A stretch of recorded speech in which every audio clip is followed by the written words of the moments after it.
I get it. I get that you're involved in this. I get that the people are going to come. I get that the destruction's going to happen. I get that the Chaldeans are going to clean the clock of the northern kingdom.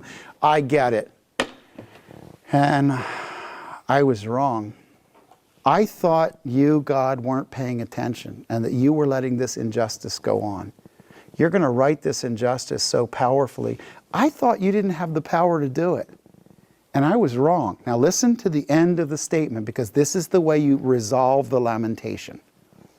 Though the fig tree should not blossom, though there be no fruit in the vines, though the yield of the olive should fail and the fields produce no food, though the flock should be cut off from the fold and there be no cattle in the stalls. Here's what he says. Though nothing I plant grows, though none of my herds grow, though everything that means something to me as a farmer dies in front of me, no matter what goes wrong, yet I will exult in the Lord. I will rejoice in the God of my salvation. The Lord God is my strength. He has made my feet like the hind's feet and makes me walk on the high places. What's he saying? Remember we gave you the definition for faith? There's another definition that goes here. This is the definition for joy. Joy is the resolute assurance that God has neither lost interest in my problems nor the power to deal with my problems. God has not lost interest in my problems, nor has he lost the power to deal with my problems. That is, God sees and God is powerful. Joy is the resolute assurance that God has neither lost interest in my problems, nor lacks the power to deal with my problems.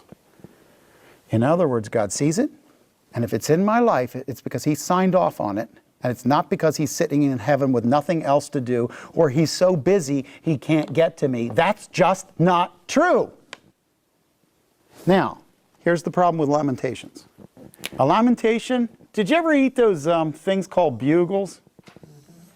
Okay, bugles are like those little things that they used to like yell at,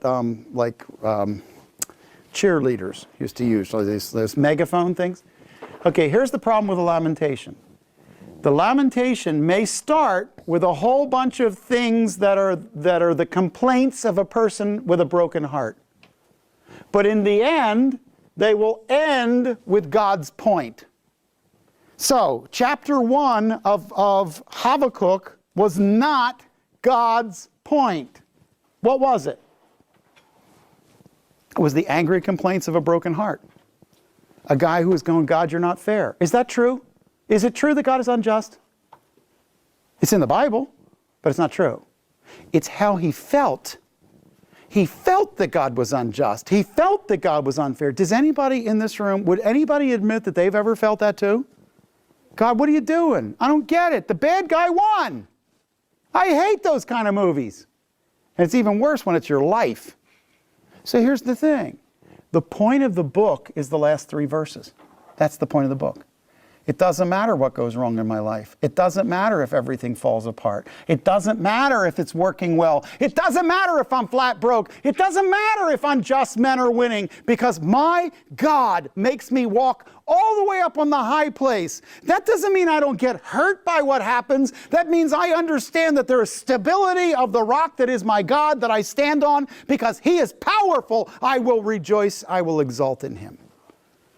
Joy is the resolute assurance that God has neither lost the interest in my problems nor the power to deal with my problems. Habakukk is a book that is designed to tell you from a lamentation, even though it looks like God is unfair, that is not who he is.